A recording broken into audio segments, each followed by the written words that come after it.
Hello students, आज हम discuss करने वाले हैं कि तैयारी किस प्रकार से की जाए। चाहे अभी आपने सोचा है कि मैं गवर्नमेंट एग्जाम की तैयारी कर सकता हूं, मैं भी गवर्नमेंट एग्जाम क्लियर कर सकता हूं, या फिर आप लंबे समय से गवर्नमेंट एग्जाम की प्रिपरेशन कर रहे हैं और किसी कारणवश आपका सिलेक्शन नहीं हो पा रहा है। आप सभी के जो भी डाउट्स हैं, जो भी रीजंस हैं कि मैं सिलेक्शन कैसे लूं, मेरा सिलेक्शन क्यों नहीं हो पा रहा है, क्या कारण है कि हम प्रॉपर तैयारी नहीं कर पा रहे हैं, इन सभी बिंदुओं पर आज हम यहाँ डिस्कस करेंगे और सामने रखेंगे वो रणनीति जिसे अगर आप पॉइंट टू पॉइंट अपनी लाइफ में अप्लाई करते हैं, आप बहुत अच्छी तैयारी कर पाएंगे और अपने लक्ष्य तक पहुंच पाएंगे। तो स्टार्ट करते हैं आज का वीडियो। इस वीडियो का हर एक पॉइंट आप लोगों के लिए महत्वपूर्ण साबित होगा। मैंने पहले भी ऐसे बहुत से पॉइंट्स आपके सामने रखे हैं, लेकिन आज उन सभी पॉइंट्स का एक ऐसा निचोड़ जो आपको दिला सकता है सिलेक्शन। तो प्लीज इस वीडियो में स्टार्टिंग से एंड तक बने रहिएगा। आपको एक बेस्ट तैयारी मेथड मिलने वाला है। आप सभी का सपना है, आप सभी अपने सपने को पाना चाहते हैं और आप सभी तैयारी कर रहे हैं, लेकिन कुछ एक पॉइंट की वजह से आप एक बेस्ट तैयारी नहीं कर पाते हैं। सबसे पहला पॉइंट आता है अपना लक्ष्य निर्धारित करना, अपना गोल डिसाइड करना। स्टूडेंट, सबसे बड़ा काम भी यही है। सोचता हर कोई है, लेकिन पहला कदम बढ़ाना बहुत मुश्किल हो जाता है। हर कोई ये कहता है कि मैं आज नहीं कल से तैयारी करूंगा, अभी तो वैकेंसी ही नहीं आई है, मैं अभी से क्या पढ़ूं, पढ़ लूंगा जब आएगी। लेकिन जब सपना देख लिया है तो उसे क्रियान्वित करने का समय भी आज ही है। ये वो समय है जो आपको ले जाएगा सफलता की ओर। वैकेंसी आने पर तो हर कोई तैयारी करता है, लेकिन अगर आप वैकेंसी आने से पहले ही अपना सिलेबस कंप्लीट कर लेते हैं तो जब लोग अपना सिलेबस पढ़ रहे होंगे, आप रिवाइज पे रिवाइज करेंगे, प्रैक्टिस पर प्रैक्टिस करेंगे और आप अपना सिलेक्शन भी निश्चित कर लेंगे। तो सबसे पहला काम होता है अपना गोल डिसाइड करना।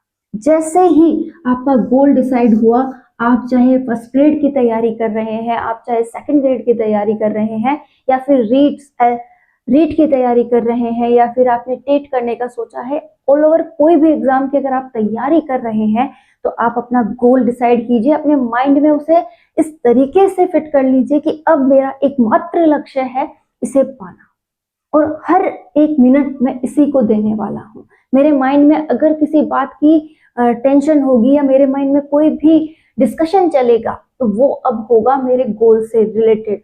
मैं किसी भी हालात को, किसी भी बात को, किसी भी परिस्थिति को अपने आसपास भी नहीं आने दूंगा, चाहे वो कितनी भी खराब है, चाहे मुझे कोई सपोर्ट कर रहा है या नहीं कर रहा है। मैं हर हाल में ये एक साल अपने गोल को देने वाला।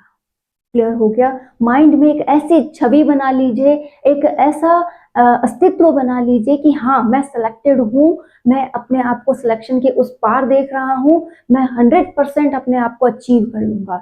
जितने ज्यादा आप अपने गोल को लेकर पॉजिटिव रहोगे ना, उतनी जल्दी आप इस गोल को पालोगे। और अगर आप में डाउट है कि मैं शायद नहीं कर सकता, वहीं पर आप अपना आधा विश्वास तोड़ चुके होते हो और वहीं से स्टार्ट होती है आप में बहुत बड़े सिलेबस की टेंशन, बहुत भारीपन और कैसे हो पाएगा, इन सभी विचारों को। चाहे कितनी भी नेगेटिविटी हो, चाहे आप उसके काबिल नहीं हो, आपकी परसेंटेज पहले बहुत कम रही हो, आप बहुत अच्छी तैयारी नहीं कर पाए हो, या फिर मैं कहूँ कि आपने अभी तक उसके बारे में कुछ भी नहीं पता, कि आप उसके बारे में अभी तक कुछ भी नहीं जानते और फिर भी आपने एक सपना देख लिया है कि मुझे कुछ बनना है, मुझे ये क्लियर करना है, तो बस उसके लिए आपको पॉजिटिव रहना है।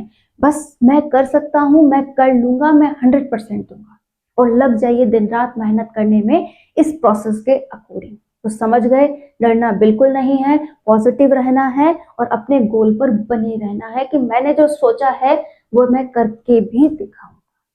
क्लियर हो गया ये पॉइंट? आपको जैसे ही आपका गोल मिले, आप उस गोल के अकॉर्डिंग उसका सिलेबस ले लीजिए। आप first grade, second grade, REET किसी का भी जो तैयारी कर रहे हैं उसका सिलेबस आपको लाना है। और सबसे पहला काम 4 से 5 दिन ओनली फॉर सिलेबस पढ़ना है। आपको ये नहीं देखना है कि मैं वो बुक पढ़ लूं या फिर मैं ये नोट्स पढ़ लेता हूँ, मैं ये कर लेता हूँ, मैं ये कर लेता हूँ, कुछ नहीं सोचना है। सोचना है एकमात्र पॉइंट, वो है सिलेबस। सिलेबस के 2 या 3 पेजेस जो आपको मिलते हैं, उनको इस प्रकार से पढ़िए, एक एक पॉइंट को बार बार रिवाइज कीजिए। इससे होगा ये कि आपका जो सिलेबस है वो आपके माइंड में सेट होने लगेगा। आपको पता रहेगा कि इसमें कौन कौन से पॉइंट डाले गए हैं जिनको मुझे पढ़ना है। यही वो स्मार्ट स्टडी का पहला पॉइंट आ जाता है कि हमें जब भी कोई बुक खरीदनी होती है, उस बुक को कंप्लीटली नहीं पढ़ना है, उसे 100% नहीं पढ़ना है, उसमें से केवल वो टॉपिक्स पढ़ने हैं जो हमारे सिलेबस में है।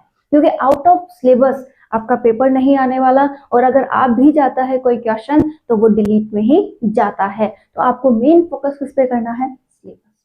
और सिलेबस को कब कर पाएंगे? जब वो आपकी समझ में हो, आपका पढ़ा हुआ हो और आप उसे बहुत अच्छे से जानते हो। तो पहला काम आपके सिलेबस पे रहने वाला है। दूसरा, आपको जब सिलेबस समझ में आ गया तो आप किसी से भी डिस्कशन करते हुए या अपने कोई भी सोर्स के द्वारा आप क्या कर सकते हैं, इसके लिए बेस्ट बुक्स या फिर नोट्स ले सकते हैं। ये आपकी चॉइस रहेगी कि आपको बुक पढ़ना पसंद है या नोट्स पढ़ना पसंद है। बस ध्यान ये रखना है कि किसे भी ले लीजिए, वो आपके सिलेबस को कंप्लीट करता हो और उस सिलेबस से रिलेटेड जो भी पॉइंट है उसके लिए बारीकी से उसमें लिखा गया हो, आपको वो समझ में आ रहा हो। तो ये होता है दूसरा काम। ये पहला काम हमारा था, हमने सिलेबस लिया। दूसरा काम है कि हमने उसके लिए बेस्ट बुक और नोट्स अपने लिए ले लिए हैं। एक बात और ध्यान रखिएगा, एक टॉपिक की मात्र एक बुक लेनी है, उसी को हमें 10 बार पढ़ना है। बस यही पॉइंट मेन है। आप लोग क्या करते हैं, अपने घर में ला ला के बुक्स का भंडार भरते रहते हैं और दुनिया के सामने शोपीस करते रहते हैं कि हाँ मैं तैयारी कर रहा हूँ, देखो मैं कितनी बुक्स पढ़ता हूँ, जबकि उन बुक्स को आपने देखा मात्र नहीं होता है और वो एज इट इज पड़ी रह जाती हैं। तो ऐसी गलतियां आपको नहीं करनी है। आपको जो भी मटेरियल लेना है वो बहुत कम लेना है और उसी मटेरियल को बार बार रिवाइज करना है, बार बार प्रैक्टिस करनी है। उस बुक की हालत ऐसी हो जानी चाहिए कि कोई भी देखकर ये कह सके कि इसको कितनी बार पढ़ेगा यार, एक पढ़ने वाली हो गई है। क्लियर? तो ये हो गया आपका दूसरा काम। तीसरा काम आपको आता है, तीसरा काम आपको करना है, उन पुराने क्वेश्चन पेपर की आपको एनालिसिस करनी है कि जो भी उस एग्जाम से रिलेटेड क्वेश्चन पेपर अब तक हुए हैं, मिनिमम 5 सालों तक के, तो आपको लेकर उनका पूरा एनालिसिस करना है, उनके इम्पोर्टेंट पॉइंट्स निकालने हैं, उनको लिखकर आपको अपने पास सेव करके रखना है और उनमें से डेली एक टॉपिक लेते हुए आपको आगे पढ़ना होता है कि वो सिलेबस का कौन से हिस्से का टॉपिक है, उसे लीजिए और पढ़ना स्टार्ट कर दीजिए। क्वेश्चन पेपर एनालिसिस पर मैंने एक विस्तृत वीडियो बना रखा है। आप इसमें से जो भी पॉइंट आपको समझ में नहीं आ रहा है कि कैसे मैं एनालिसिस करूं, आप वहां जाकर उस पॉइंट को क्लियर कर सकते हैं। क्लियर हो गया एक पॉइंट। अब आता है अपना मेन पॉइंट, फोर्थ पॉइंट। ये तो वो सब काम है जो हमें तैयारी से पहले करने हैं। अब बात करेंगे हम किसकी, कि तैयारी कैसे करनी है। अब हम बात करेंगे नेक्स्ट टॉपिक की, जो है पढ़ना। और पढ़ना भी हमें ऐसे है कि आपको कितना भी समय मिल रहा हो, चाहे 10 घंटे मिल रहे हो, चाहे 5 घंटे मिल रहे हो या 2 घंटे मिल रहे हो, आपको ऐसे मान के चलना है कि ये एक एक मिनट मेरे लिए कीमती है। ऐसा ना हो कि आप पढ़ तो कहीं रहे हैं और आपका ध्यान कहीं और है।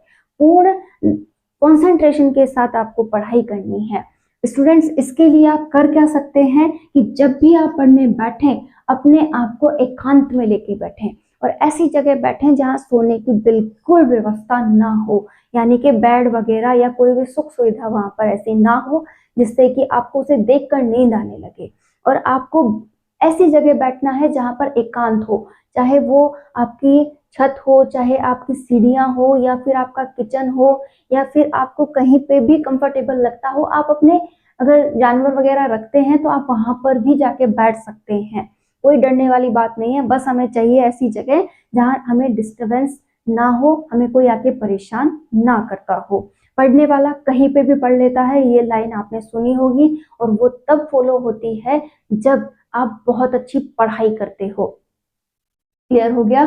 उस समय आपको न तो समय याद आता है कि मैंने कितने घंटे पढ़ लिए हैं, बस आपका जो ओवरऑल फोकस है वो किस पे रहता है, पढ़ने पर रहता है।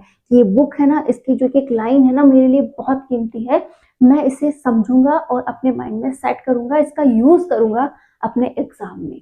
तो अगर ऐसे लगन आप में आ गई है तो आप सच में अपने सपने के लिए जीना स्टार्ट कर चुके हैं।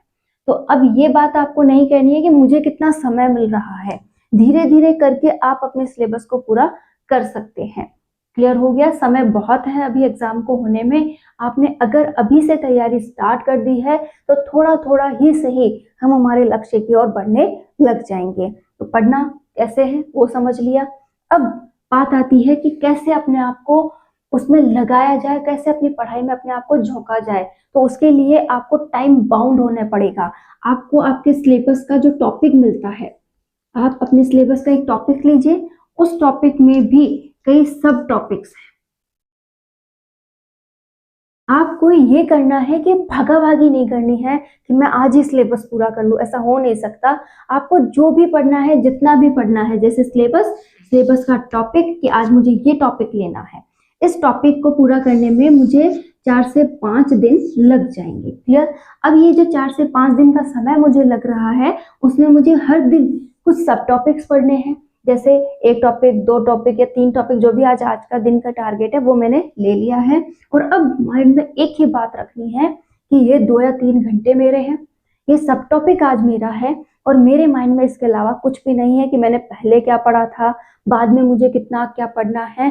बस आज का काम है इस सब टॉपिक को ऐसा तैयार करना है कि इनमें अगर 10 पेज है ना, तो वो 10 पेज की इंपॉर्टेंट जितनी भी लाइंस हैं उनको मैंने समझ लिया, उनको बार बार रिवाइज कर लिया, और ऐसे पॉइंट्स में उसे डाल लिया है कि वो अब मेरे लिए कहानी बन चुका है और उसका यूज मैं कहीं पर भी कर सकता हूँ। अगर आप इतने छोटे छोटे अपने पॉइंट्स को बनाकर पढ़ेंगे ना, तो न तो आपको बर्डन फील होगा, नहीं आपको ये लगेगा कि पढ़ाई में मन नहीं लग रहा है, क्योंकि मन तो ये कह रहा है ना कि तुझे ये सब टॉपिक्स पूरे करने हैं, तेरा आज का टारगेट पूरा करना है, तेरा यही लक्ष्य है, इसे अगर तूने पूरा कर लिया तो तू आगे बढ़ जाएगा, तेरा जो भी गोल है उसे अचीव कर लेगा। आपको पता होगा कि बिना सीढ़ियां चढ़े हम छत पर नहीं पहुंच सकते, वैसे ही इन छोटे छोटे पॉइंट्स को बहुत शानदार तैयार करते हुए अगर आप तैयारी करते हैं तो आप हर दिन एक एक सीढ़ी चढ़ते जाएंगे, और इन्हीं को पाते हुए आप एक दिन अपने मुकाम तक पहुंच जाएंगे। तो आपको यही करना होगा, बिना डरे कि इतना लेंथी सिलेबस मुझे पूरा करना है, तो वो सिलेबस भी ऐसे ही पूरा होगा। एक बार अगर आपने इस हिसाब से सिलेबस पूरा कर लिया ना, तो आप 4 से 5 बार सिलेबस कर पाएंगे, ऐसा मेरा मानना है। अब मैं 1 साल, चाहे मेरी परिस्थितियां कैसी हैं, मेरे हालात कैसे हैं, मुझे अपनी फैमिली की कंडीशंस बदलनी है, मुझे हर कोई सपना जो मैं करना चाहता हूँ, अगर मैं उसे करना चाहता हूँ तो मुझे 1 साल अपनी इस तैयारी को देना चाहिए, और 100% देना चाहिए। ऐशो आराम की जिंदगी भी हमें जीनी है और तैयारी भी करनी है, ऐसा नहीं हो सकता। तैयारी त्याग मांगती है, अपना पूरा समर्पण इसे दे दो, 1 साल इस पे खर्च कर दो, अपना समय देना पड़ेगा, अपना पूरा 100% फोकस देना पड़ेगा, अपना ध्यान इस पे लगाना होगा, 1 साल इसे ही देनी होगी। तो यही उसकी वो रकम है जिसे आप देते हुए अपने एग्जाम को उससे क्लियर करवा सकते हो। तो आपको ये खर्चा तो करना ही पड़ेगा, अपने आप को तपाना ही पड़ेगा, आपको आरामदायक जिंदगी को कुछ समय के लिए छोड़ना होगा।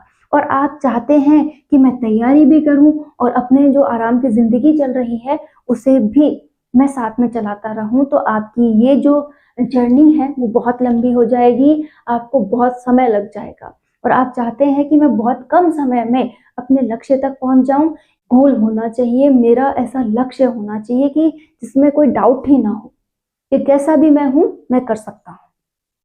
मतलब मेरी परसेंटेज कितनी है, मैंने अब तक कितना पढ़ा है, या फिर मुझे कुछ आता है या नहीं आता, लेकिन मैं जो भी हूं ना, मैंने सोच लिया है मैं कर लूंगा।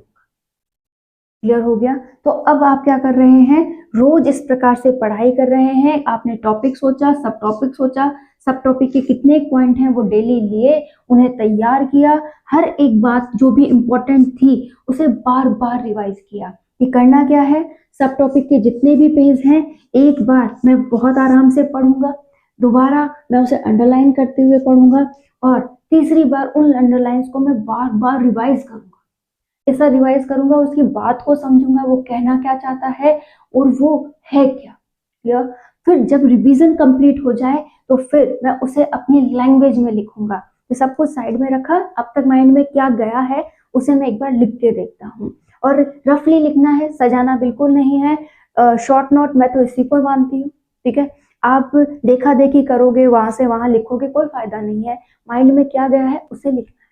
ठीक है, आप जब लिख रहे होंगे तो कुछ एक बातें बहुत अच्छे से समझ में आई हुई होंगी, कुछ एक बातें आपको समझ में नहीं आई होंगी, तो सडनली वहीं से उठना है और उसे बार बार रिवाइज फिर से करना है, उसे फिर से अपने मेमोरी में सेट करना है और फिर से वहीं लग जाना है। स्टडी का दूसरा पॉइंट आ जाता है रिवाइज। रिवाइज तो वैसे भी हमें रेगुलर करना था, डेली करना था, वीकली करना था, मंथली करना था, लेकिन जब सिलेबस कंप्लीट हो जाता है तब हमें क्या करना है, रिवाइज। रोज एक टॉपिक लीजिए, रोज उस टॉपिक को रिवाइज कीजिए। और अब आ जाता है मेन काम, वो है प्रैक्टिस। अब हमें क्या करनी है, प्रैक्टिस करनी है। ठीक है, अब प्रैक्टिस आपको हर दिन एक टॉपिक लेना है, हर दिन रिवाइज करना है और उसकी प्रैक्टिस करनी है। धीरे धीरे आपके पास हर एक बात का जवाब होने लगेगा। तो हर एक बात छोटे पॉइंट से स्टार्ट होती है और एक बड़े पॉइंट पर जाकर रुकती है। तो अगर आप ऐसा समर्पण देंगे, अच्छी तैयारी करेंगे, तो आपका सिलेक्शन जरूर होगा।